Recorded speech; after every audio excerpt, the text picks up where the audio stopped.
Le numérique, une avancée pour l'humanité? Die Digitalisierung, ein Fortschritt für die Menschheit?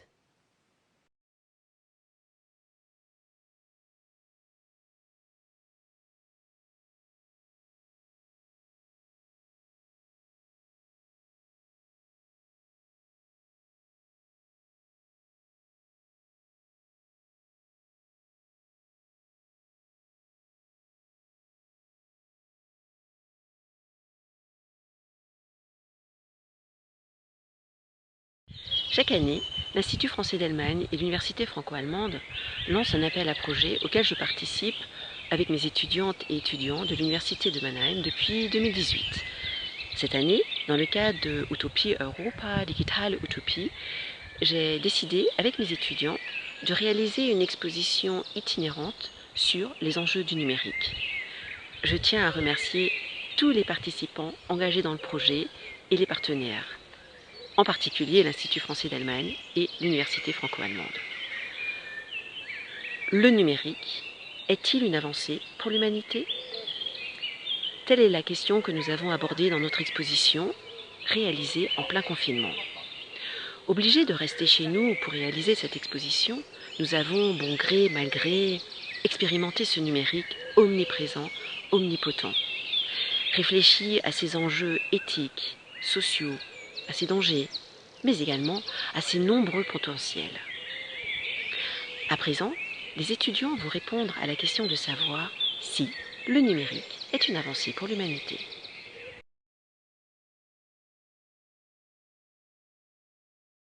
Salut tout le monde! Alors bien sûr que le numérique c'est une grande avancée pour toute l'humanité. Par contre, j'aime pas quand je vois des algorithmes sur internet qui nous placent de la publicité personnalisée et nous font acheter des trucs dont on n'a pas vraiment besoin. Alors prenez bien soin de votre argent et à la prochaine.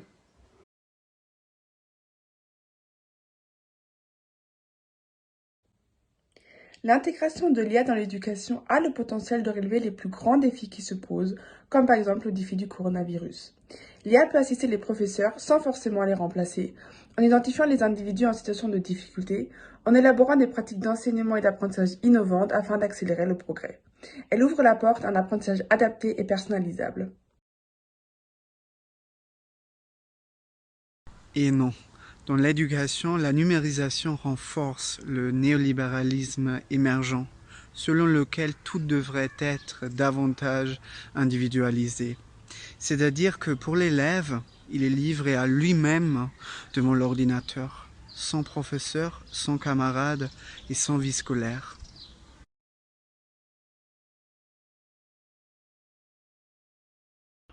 Oui, parce que le numérique nous permet de partager notre vie quotidienne avec nos amis, notre famille et les gens du monde entier et de rester en contact avec eux, en tout temps et en tout lieu. À cause du numérique et cette possibilité d'être en contact avec tout le monde 24 heures sur 24 et 7 jours sur 7, il y a de plus en plus de gens qui développent une dépendance. Soit une dépendance aux réseaux sociaux, on a toujours peur de rater quelque chose, ou une dépendance aux jeux vidéo.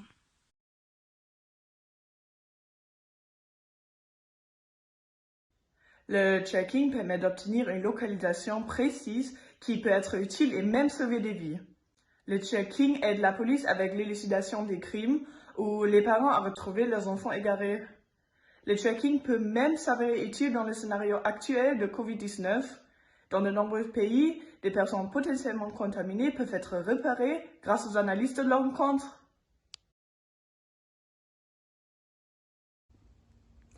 Il faut toutefois ajouter que le tracking est un processus opaque. Nous ne savons pas exactement ce qui se passe avec nos données.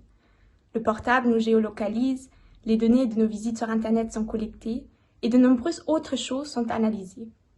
Il y a déjà différents domaines d'utilisation où ces données sont appliquées pour nous influencer, tels que les opérateurs web qui nous montrent des publicités personnalisées.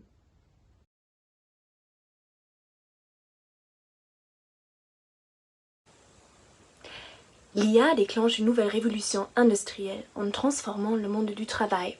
Un monde plus efficace, plus précis, plus agréable. Des tâches qui fatiguent l'humain, des processus standards vont être exécutés par des robots, par des algorithmes. De cette façon, on économise de l'argent et du temps. Et l'humain peut ainsi se concentrer sur des choses où il n'est pas encore remplaçable.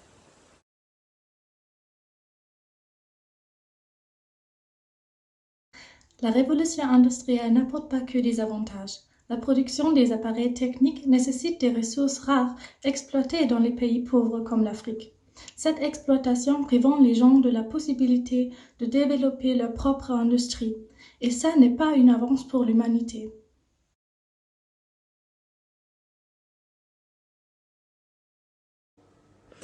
La situation actuelle et la crise du coronavirus nous mettent à l'épreuve et nous obligent à essayer de nouvelles méthodes. Personnellement, j'espère que nous saurons en tirer des leçons et que le monde du travail se modernisera sous ces impulsions.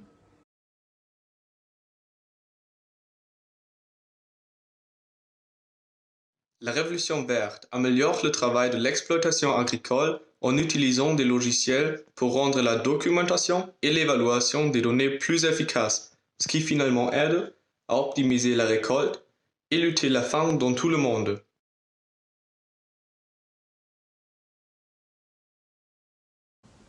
En ce jour de confinement dû au Covid-19, la pollution numérique s'accroît à une vitesse vertigineuse.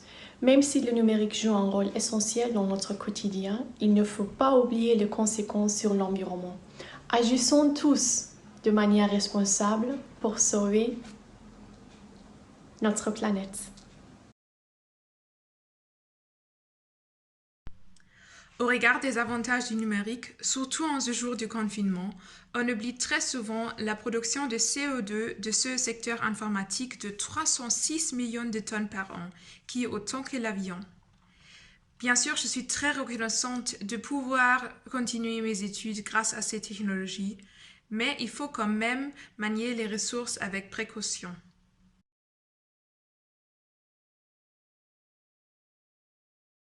Il y a plusieurs problèmes et questions ouverts du numérique dans le secteur de la santé, tels la protection des données, les questions juridiques et notamment éthiques.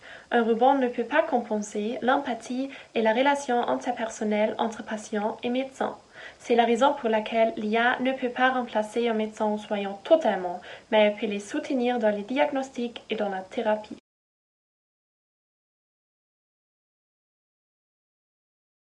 Le numérique dans le secteur de la santé offre une variété de possibilités, surtout concernant les opérations difficiles où la précision joue un rôle très important, ou bien des tâches simples, par exemple dans l'administration ou par ailleurs répondre aux questions fréquentes et simples. Le numérique peut effectivement soutenir le personnel surchargé. Nous vivons un moment décisif dans le domaine du numérique. Des innovations qui pourraient nous rendre encore plus dépendants de la technologie vont émerger. Des entrepreneurs comme Elon Musk travaillent, par exemple, sur des puces reliant nos cerveaux à Internet. Il faut réfléchir aux conséquences de cela. Les dessins intercalés entre les réponses des étudiants ont été spécialement conçus pour notre exposition par le dessinateur et historien Guillaume Doisy, qui à présent va nous expliquer comment il a procédé. Eh bien, dessiner pour une exposition sur le numérique n'est pas obligatoirement une chose facile. Alors en fait, le dessinateur arrive dans ce genre de projet en dernier.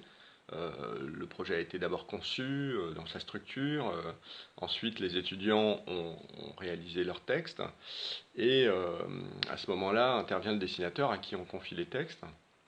Alors, les dessins ont plusieurs fonctions. Une exposition sans texte, évidemment, ça n'est pas concevable, donc les dessins doivent donner envie aux visiteurs de rentrer dans les textes, et le dessin, lui, essaye évidemment d'égayer l'ensemble, de faire sourire éventuellement, de faire réfléchir aussi. L'idée, évidemment, c'est de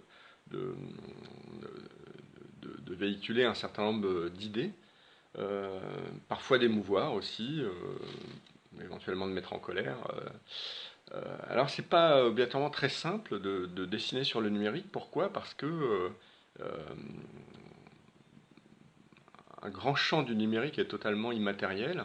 Alors, c'est sûr qu'on a un certain nombre d'objets qu'on peut utiliser pour faire comprendre un certain nombre d'idées, le téléphone, l'ordinateur, mais aussi des pictogrammes hein, qui sont liés au numérique, comme le pictogramme du Wi-Fi qui est très connu, le arrobase évidemment pour Internet, ou même le pictogramme de la géolocalisation. Mais toute une dimension est totalement immatérielle et sans qu'on puisse se raccrocher à des motifs. On pense évidemment au réseau, par exemple, mais surtout à l'intelligence artificielle. Quoi de plus immatériel que l'intelligence artificielle? Alors, en général, on se rabat sur le robot, mais voilà, on sait bien que le robot et l'intelligence artificielle ne sont pas du tout la même chose. Donc, parfois, il faut utiliser voilà, des solutions un peu plus faciles. Voilà. En tout cas, c'était une expérience très intéressante et j'espère que c'est réussi, que les dessins donneront envie aux visiteurs d'aller voir l'exposition, de lire les textes qui sont très intéressants.